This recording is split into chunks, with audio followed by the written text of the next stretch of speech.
നമ്മുടെ കാത്തൂട്ടി ഇതുവരെ ഉച്ചമയക്കത്തിൽ എണീറ്റിട്ടില്ല കേട്ടോ. ഇന്ന് സൺഡേ ആയിരുന്നെങ്കിലും എനിക്ക് സ്കൂളിൽ പോകണമായിരുന്നു.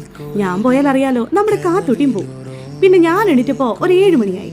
പിന്നെ ഞാൻ നേരെ എണീറ്റ് അടുക്കളയിലോട്ട് പോയി ഫ്രിഡ്ജിലിരുന്ന് മീൻ എടുത്ത് തണുക്കാൻ വെള്ളം ഒഴിച്ചു വെച്ചു കേട്ടോ. പിന്നെ മീൻ വറക്കാനുള്ള സാധനങ്ങളൊക്കെ അടുപ്പിച്ചു. ഇതിന്റെ ഇൻഗ്രീഡിയന്റ് എന്തൊക്കെയാണെന്ന് ഞാൻ പറഞ്ഞ് ബോറടിപ്പിക്കണോ? എപ്പോഴും നമ്മൾ ഉപയോഗിക്കുന്ന അതൊക്കെ തന്നെ. പിന്നെ ഇത്തിരി വെളിച്ചെണ്ണയും ഇച്ചിരി വെള്ളവും കൂടെ ചേർത്ത് മിക്സ് ചെയ്യുമ്പോൾ കുറച്ചുകൂടെ ടേസ്റ്റ് ആയിരിക്കും. ഉപ്പ് എപ്പോഴത്തേനും കുറച്ച് കൂടുതലിടണം കേട്ടോ. മീൻ വറക്കുമ്പോൾ അതാണ് ബെസ്റ്റ്. പിന്നെ ഈ മീൻ ഏതാന്ന് ആർക്കെങ്കിലും ഗസ് ചെയ്യാൻ പറ്റുമോ? അത് കഴിഞ്ഞിട്ട് 2 ദിവസം മുമ്പ് നമ്മൾ മദീനയിൽ നിന്ന് മേടിച്ചു വെച്ചിരുന്നതാണ് കേട്ടോ ഈ വെജിറ്റബിളിന്റെ സെറ്റ്. അതുകൊണ്ട് ഒരു അവിയലും സാമ്പാറും. ഇടയ്ക്കെന്റെ കൈ മുറിഞ്ഞിരുന്നു. ആരെങ്കിലും ശ്രദ്ധിച്ചോ അത്?